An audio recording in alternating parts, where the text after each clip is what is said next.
Thank you, Mr. President. I rise today in support of the Emergency Unemployment Compensation Extension Act. I'm glad that a 3-month extension of unemployment insurance for millions in Minnesota and across the country was able to clear its first hurdle in the Senate, but our work, of course, is not finished. I'm here today to urge my colleagues in the Senate and the House to pass an extension to renew these critical benefits so that hard-pressed families in Minnesota and across our nation can keep their heads above water while they search for work.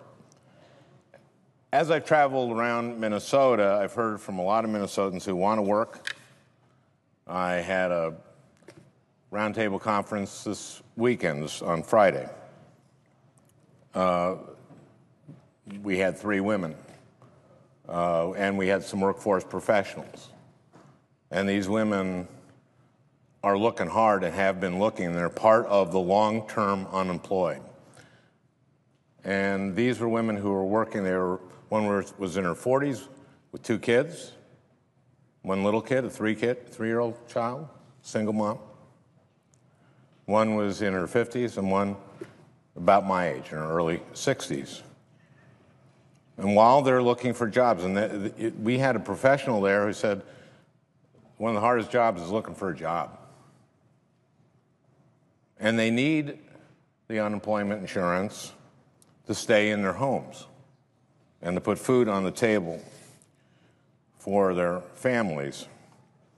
In the wake of the worst recession since the Great Depression, too many people had good jobs and worked their entire lives. And all these women had worked their entire lives, had 20, 30, 40-year careers. And now they're out of work, and they remain out of work. Unemployment remains high, and the long-term unemployment rate among workers who have been looking for work for at least 6 months has weighed down our economy. Today, there are 4 million Americans, 37% of the unemployed, who have been out of work for more than 6 months. This is the worst long-term employment since the Great Recession. And that's why we need to extend the emergency unemployment compensation. These workers, the millions throughout the country, are worried that they will lose their ability to pay for a roof over their heads and put food on the table for their families, for their children. For most Americans, state-funded unemployment insurance runs out after 26 weeks, and yet the average unemployment spell now lasts over 2.5 months longer. Emergency unemployment benefits provide up to an additional 47 additional weeks of unemployment insurance for those Americans who need it while they're looking for a job. When I talk about high long-term unemployment, these women, every one of them I talked to, had been were working very hard every day. One woman described it as saying, "I'm looking 24 hours a day. I have my smartphone, and I'm hoping 24 hours a day that I get something. A response, an interview." Right now we have 3 people looking for every job opening, but that doesn't mean that when you apply for a job that there are only 2 other people looking. And these women were telling me every time they apply for a job, there's several hundred people looking. And very often they'll apply for a job that a company announces, and the company will hire someone from inside the company, which is great for that person. But this is not about people waiting for their unemployment to run out, then look for a job. That's not what it's about.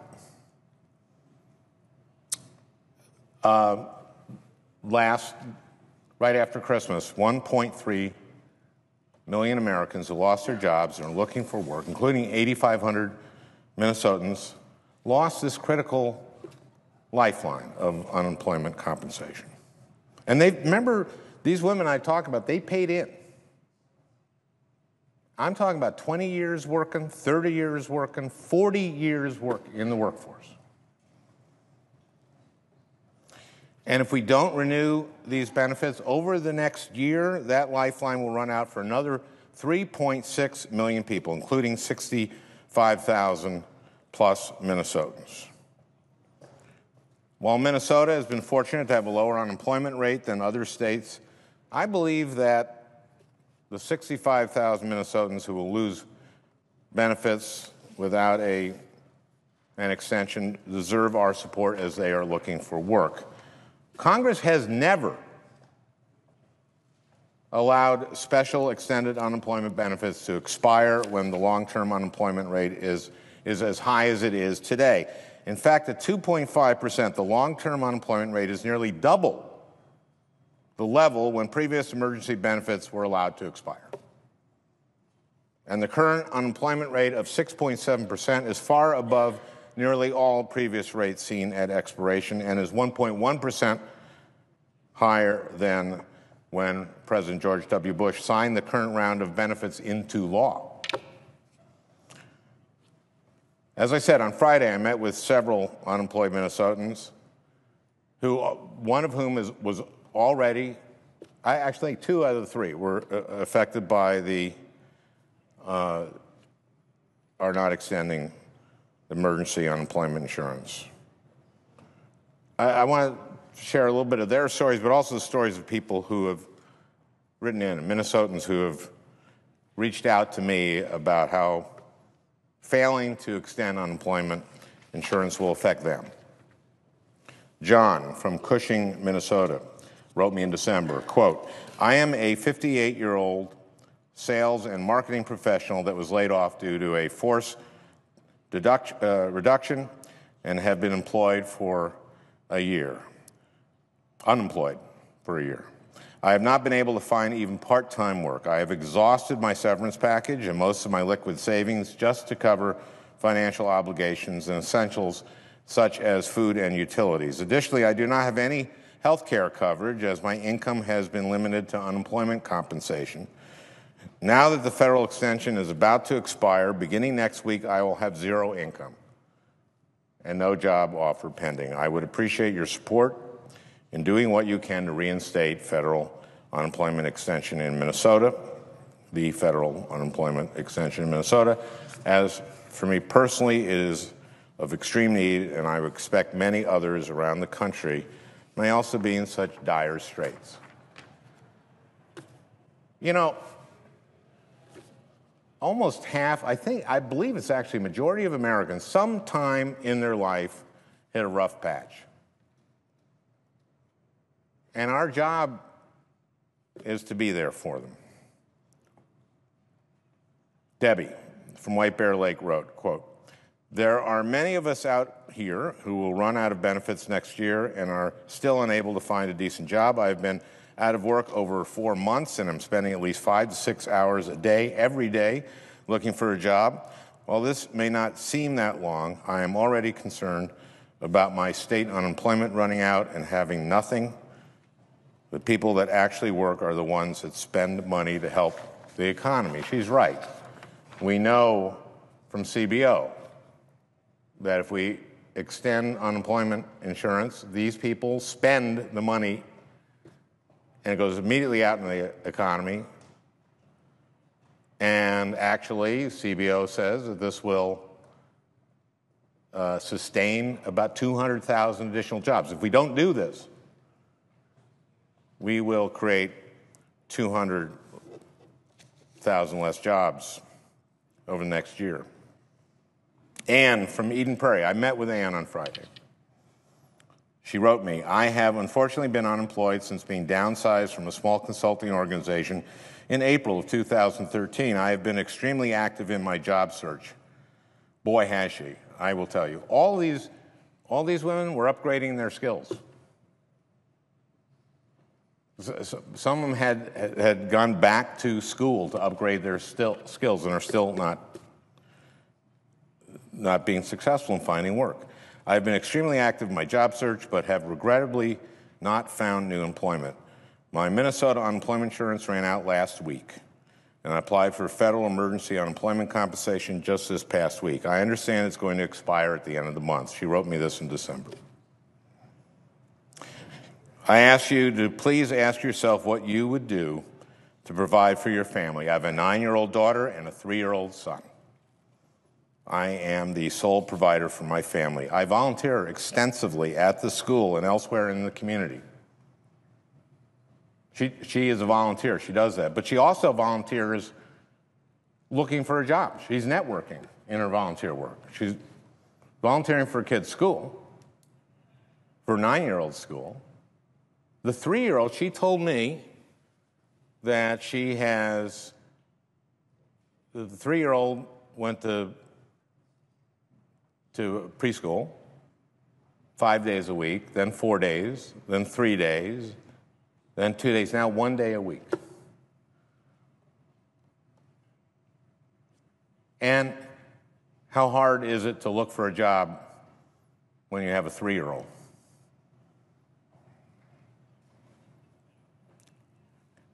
She says, I am not looking for a handout, nor do I believe that staying on unemployment insurance is in my best interest. But she says it'll at least allow me to make my mortgage payment, unquote. Doug from Bloomington wrote that he and his family will lose their home if we allow benefits to expire. Quote, I unfortunately lost my job due to the economy last March. Each position that I apply for has at least 500 candidates applying for the same position. If the federal unemployment extension is not approved, my family and I will be homeless within a month. I've even tried to apply for temporary positions, he says in quotes. However, they always reply that I'm overly qualified. We talked about this in this roundtable. We also had professionals there who are professional workforce people, and they're counselors. These people are working it. They can't, I had a woman in her 50s who said they won't take me at McDonald's because they figure if I get some other job, I'll leave, and it costs them the train. It really troubles me that those who have worked and contributed to our society the longest, I'm saying 20, 30, 40 years, have been particularly hit hard by long-term unemployment. In other words, older workers who lose their jobs have experienced longer periods of unemployment than younger workers. Part of that is age discrimination. That age discrimination has made it more difficult for older workers to bounce back when they lose their jobs. According to AARP, 34% of older workers seeking work reported they had experienced or know someone who's experienced age discrimination in the past 4 years. This was the experience of all 3 of the women I talked to. Extending unemployment insurance isn't just the right thing to do to help our fellow Americans who are out of work and searching for a job. It's also the smart thing to do for our economy. As I said, in 2011, the Congressional Budget Office stated that aid to the unemployed is among the policies with, quote, the largest effects on output and employment per dollar of budgetary cost, unquote. CBO estimates that extending benefits through 2014 will help expand the economy and contribute to the creation of additional 200,000 jobs. The Council of Economic Advisors estimates that without a full-year extension, the economy will generate 240,000 fewer jobs by the end of 2014. We know that unemployment benefits work. The Census Bureau estimates that unemployment benefits kept 2.5 million people who are trying to stay in the workforce out of poverty in 2012 alone, and have kept over 11 million unemployed workers out of poverty since 2008. And countless local businesses feel the positive effects when the unemployed are able to keep buying their basic necessities: food, utilities, gas, so they can drive to look for a job. Unemployment insurance isn't the only thing we should be doing to help the unemployed either. There are lots of things we can and should be doing. There are more than 3 million jobs in this country that could be filled today if there were workers who had the right skills. With too many Americans unemployed, we have to find a way to fill those jobs, to train those workers. We should be helping workers get the training they need to fill the high-tech jobs that are growing in Minnesota and across the country, in Maine, in Alabama. Every senator I talk to in this chamber, I talk about the skills gap, manufacturing returning to this country, but we don't have the skilled workers at a time with such high long-term unemployment. We need to be training a workforce for the 21st century, and sometimes this is advanced manufacturing. Sometimes this training takes 2 years. We need to do it. We should be helping connect these people to educational programs that link them with employers, and that's why I've introduced the Community College to Career Fund Act. Under this program, businesses and community colleges would apply for grants based on how many jobs that partnership would create, the value of those jobs to those hired, to the community, and how much skin the businesses have in the game. There's a lot that we should be doing to create jobs. We should be addressing our infrastructure deficit. You know, when you leave, when you don't repair our infrastructure, you know, when you don't create new infrastructure, that's a deficit too. And we need to get people into jobs that we need to be doing. But failing to extend emergency unemployment doesn't make sense. We shouldn't be punishing people like John and Debbie and Ann and Doug who are looking for work and can't find jobs. We shouldn't be pulling the rug out from under them and millions of others who support the small businesses and local retailers in our cities and our towns.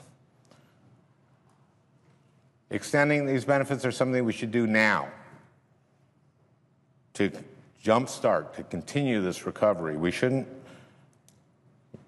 stop there, though. I will continue to press this Congress to work to create jobs through investments in infrastructure, in innovation and education, so that the unemployed can get back to work in good jobs that sustain long-term economic growth.